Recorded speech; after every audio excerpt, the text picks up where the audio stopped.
Effect of pressure on the solubility of a gas in liquid can be explained with the help of Henry's law.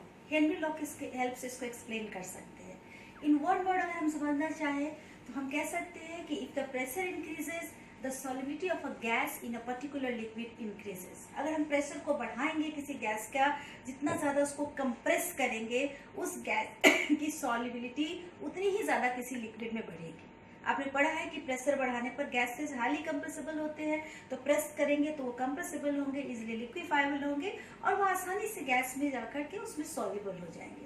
तो एक हमारा effect of pressure है कि as the pressure increases the solubility of a gas increases in a particular liquid. This can be explained with the help of Henry's law.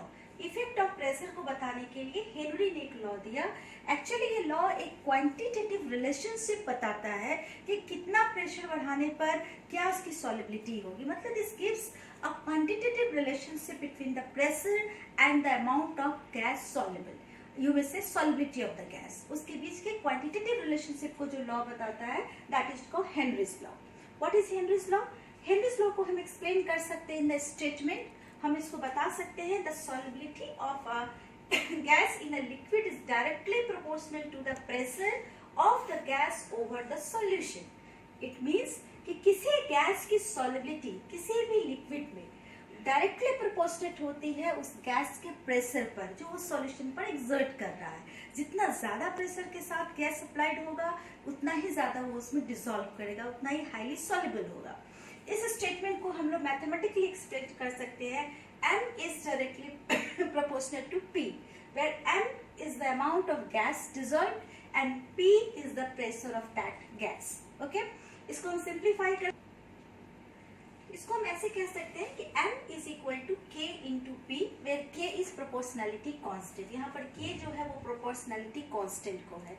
K को हम define कर सकते हैं कि अगर प्रेशर हमारा 1 atm हो, अगर गैस का प्रेशर 1 atm हो, उस समय जो भी उस गैस की सॉल्युबिलिटी होगी किसी भी पर्टिकुलर सॉल्वेंट में हम उसको K कह सकते हैं. वी में से कि M is equal to K. It means कि अगर प्रेशर 1 atm है उस समय किसी लिक्विड में जितना भी अमाउंट डिसॉल्व कर जाएगा that is equal to K. वो इस प्रोपोर्शनैलिटी कांस्टेंट के इक्वल होगा. तो हमारे पास हेनरीज लॉ का एक फर्स्ट एक्सप्रेशन आता है कि M is equal to K into P. Okay, where K is proportionality constant. तो एक तो न्यूमेरिकल्स आपको मिलते हैं जो डायरेक्टली आप इस फॉर्मूले से इसको सॉल्व कर सकते हो. इससे रिलेटेड एक और क्वेश्चंस आपको बन सकते हैं जिसमें आपको किसी पर्टिकुलर प्रेशर पर किसी गैस की सॉल्युबिलिटी दी हो और है कि प्रेशर अगर हम चेंज करते हैं तब सॉल्युबिलिटी पर क्या इफेक्ट आएगा. उस समय के उस टाइप के न्यूमेरिकल्स के लिए हम लोग इसी से एक फॉर्मूले को डिराइव कर सकते हैं और वो क्या है कि M is directly proportional to P. So we may write M1 by P1 is equal to M2 by P2. इस फॉर्मूले को यूज करके हम उस तरह के न्यूमेरिकल्स को सॉल्व कर सकते हैं. इसमें पर्टिकुलर प्रेशर P1 पे में जो सॉल्युबिलिटी है दैट इज M1 और अगर प्रेशर चेंज होता है तब क्या सॉल्युबिलिटी होगी, हम लोग इस फॉर्मूले के हेल्प से इस तरह के न्यूमेरिकल्स को सॉल्व कर सकते हैं. तो अगर आपके बुक में ऐसा क्वेश्चन हो तो आप इस फॉर्मूले को यूज करिएगा तो वो क्वेश्चन आपका सॉल्व हो जाएगा. अब इसी हेनरीज लॉ का एक अनदर फॉर्म भी है जिसमें इसी सॉल्युबिलिटी को हम मोल फ्रैक्शन के टर्म में बता सकते हैं. अगर ऐसा भी केस हो कि किसी लिक्विड में एक से ज्यादा गैस डिसॉल्व हो तो हम लोग उस समय सॉल्युबिलिटी को उसके मोल फ्रैक्शन के रूप में भी बता सकते हैं. तो solubility can also be expressed in terms of mole fraction कि कितना अमाउंट डिसॉल्व है उसको हम लोग वहां पर सॉल्युबिलिटी के टर्म में एक्सप्रेस करेंगे मोल फ्रैक्शन के टर्म में सॉल्युबिलिटी. ओके, तो उस तरह से हम लोग हेनरीज लॉ को एक अनदर फॉर्म में डिफाइन कर सकते हैं और वो क्या है कि the mole fraction that is called solubility of a gas is directly proportional to the partial pressure of that gas in the solution. Partial pressure, what does it mean? Partial pressure का मतलब होता है कि किसी में mixture में किसी gas का जो इंडिविजुअल प्रेशर हो उस अपने प्रेशर को, उसके इंडिविजुअल प्रेशर को हम उस गैस का पार्शियल प्रेशर कहते हैं. तो किसी गैस की सॉल्युबिलिटी कितनी होगी, उसका मोल फ्रैक्शन कितना होगा, वो उसकी पार्शियल प्रेशर पर डिपेंड करेगा. पार्शियल प्रेशर जितना ज्यादा होगा उस गैस की सॉल्युबिलिटी उतनी अधिक होगी.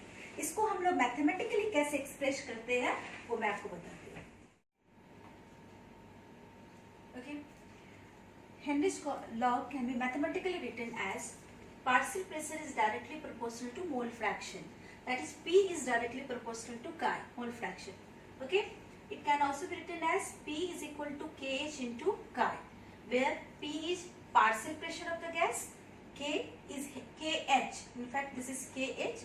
Kh is Henry's constant and X is mole fraction of gas. ये जिसको इसमें हम लोग सॉलिबिलिटी को मोल फ्रैक्शन के टर्म में एक्सप्रेस कर रहे हैं. So we have a formula P is equal to KH into chi, वेयर ये मोल फ्रैक्शन को रिप्रेजेंट कर रहा है, ये partial pressure of the gas को, और KH जो है वो हेनरीज कांस्टेंट को रिप्रेजेंट कर रहा है. तो यहाँ पर अब हम लोग इससे भी रिलेटेड न्यूमेरिकल्स हैं आपके बुक में, इसको आप यहाँ से सॉल्व कर सकते हो इस फॉर्मूले के हेल्प से. हो सकता है आपको डायरेक्ट मोल फ्रैक्शन नहीं दिया हो, मोल्स दिया हो, तो उसके हेल्प से आप मोल फ्रैक्शन निकालना.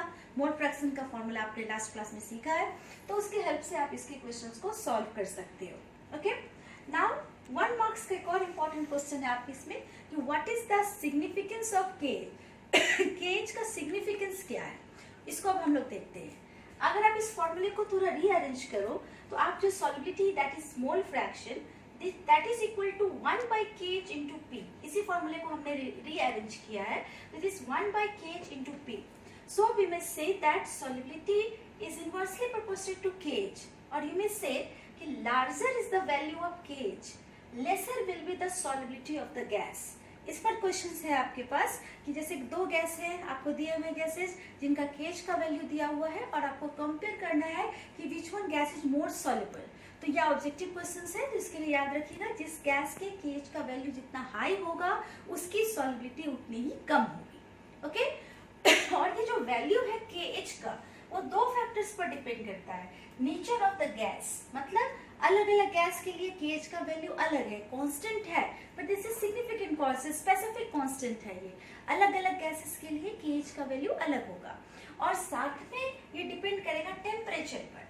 इस बात का मतलब है कि सेम ही गैस के लिए, जैसे ऑक्सीजन है, तो दो डिफरेंट टेम्परेचर पर केज का वैल्यू ऑक्सीजन के लिए भी क्या होगा, डिफरेंट होगा. तो इस बात को आप माइंड में रखिएगा कि केज का वैल्यू जितना लार्जर उसकी सॉल्युबिलिटी उतनी ही कम. और साथ ही इसको भी याद रखना है कि केज का वैल्यू दो फैक्टर्स पर डिपेंड करता है.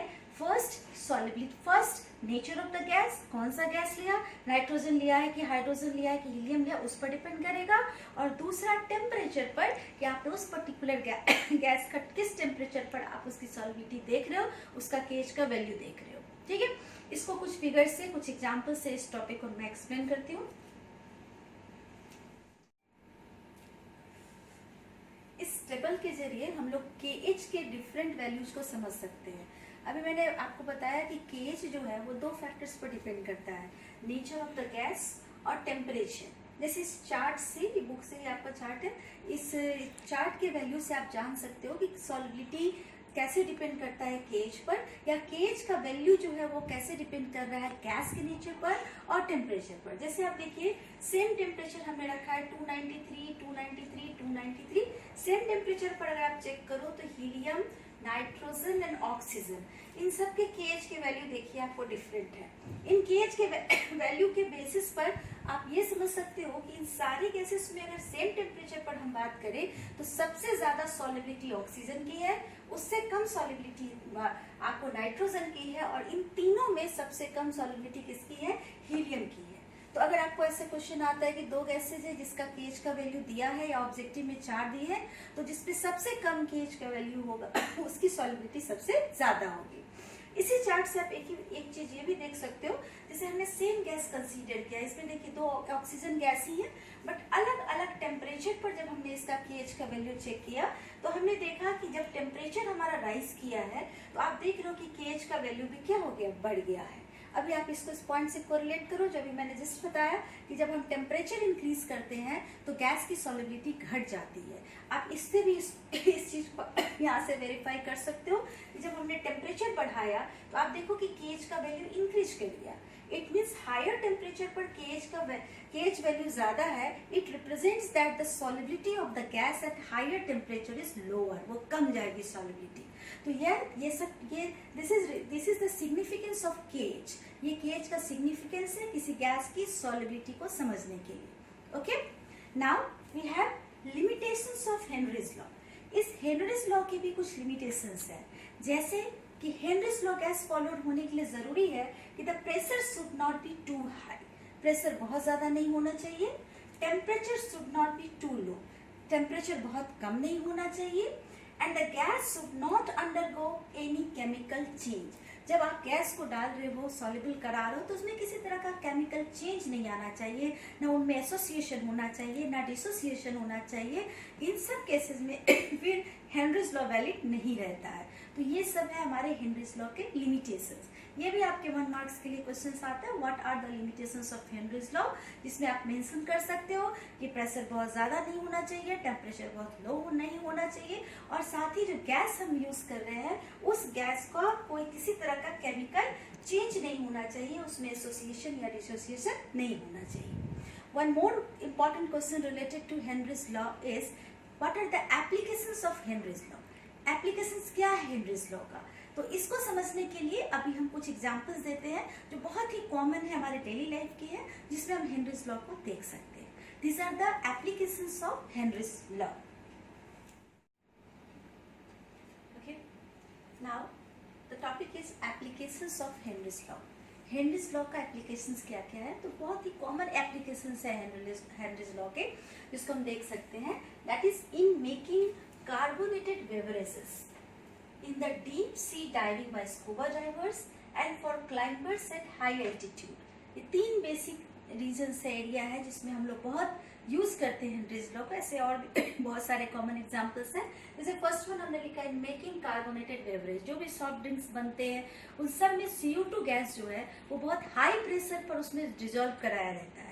जैसे हाई प्रेशर पर हमने CO2 गैस को उसमें कंप्रेस करके उन सॉफ्ट ड्रिंक्स में उसमें डाला जाता है, तो उसकी सॉल्युबिलिटी बढ़ जाती है। आपने अक्सर देखा होगा जब आप किसी कोल्ड ड्रिंक्स के कॉर्क को, उसके कवर को, ढक्कन को आप खोलते हो हिला करके, तो तेजी से फिज आउट करता है, उसमें से जो आपके जो भी सॉफ्ट ड्रिंक्स है वो बाहर की तरफ बबल आउट होते हैं। एक्चुअल रीजन क्या है आप जानते हो? एक्चुअली क्या है कि उस ग्लास के अंदर, उस बॉटल के अंदर एक हाई प्रेशर पर हाई अमाउंट में, लार्जर अमाउंट में CO2 गैस को डिजोल्व किया जाता है।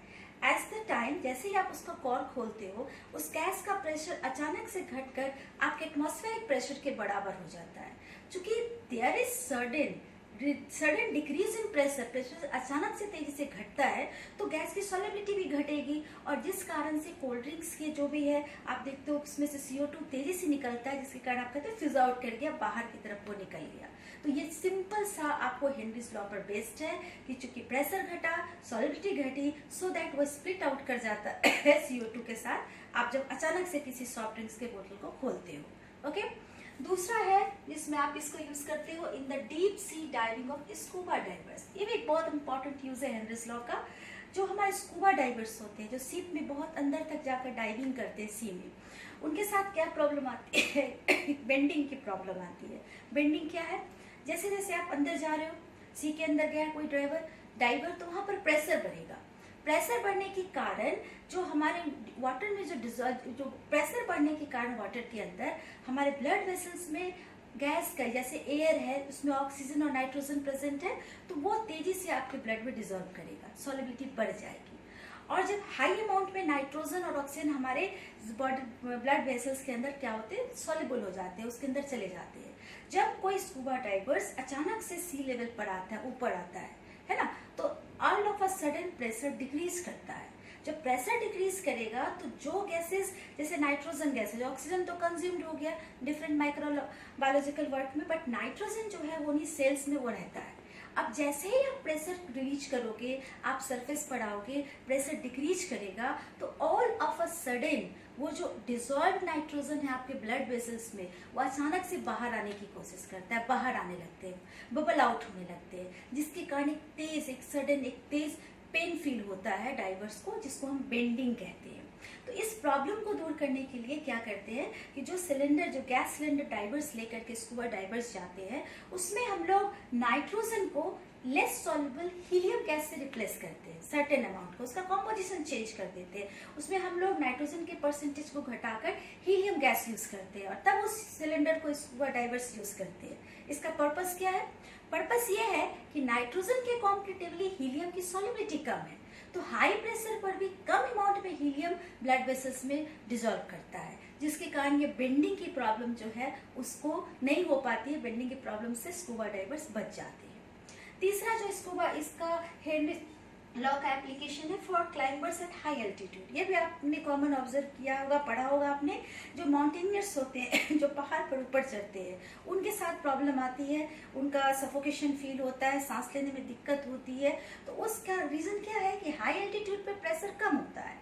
जब प्रेशर घट जाएगा तो ऑक्सीजन लेसर अमाउंट में ब्लड में हमारे बॉडी के अंदर डिजोल्व करेगा, उसकी सोलेबिलिटी घट जाएगी, जिसके कारण से बॉडी के अंदर ऑक्सीजन की कमी होती है और इसी कारण से सफोकेशन, सांस लेने में परेशानी, ये सब प्रॉब्लम आने लगता है। तो इसको दूर करने के लिए माउंटेनियर्स जो है हाई प्रेशर पर डाला हुआ एक गैस सिलेंडर यूज करते हैं, जिसमें ऑक्सीजन गैस हाई प्रेशर पर उसमें मौजूद रहता है, कंप्रेस्ड रहता है। और उस सिलेंडर को वो क्लाइंबर्स जब यूज करते हैं तो वो प्रेशर को मेंटेन रखता है, जिसके कारण ज्यादा अमाउंट में, एक प्रॉपर अमाउंट में ऑक्सीजन ब्लड में या बॉडी में जाकर के सॉल्युबल हो जाता है, डिसॉल्व करता है। तो यहाँ पर भी हम लोग इस हेनरीज लॉ के एप्लीकेशन को यूज कर रहे हैं। और भी बहुत सारे एग्जांपल्स हैं जहाँ पर हेनरीज लॉ एप्लीकेबल है, यूज्ड होता है। ओके, तो this is all about Henry's law. What is Henry's law, what are the significance of KH, what are limitations of Henry's law and what are the applications of Henry's law along with their numericals. इसके numericals भी all are very important question for all of you. Okay, that's all for today. In our next class we will study about Raoult's law. Thank you.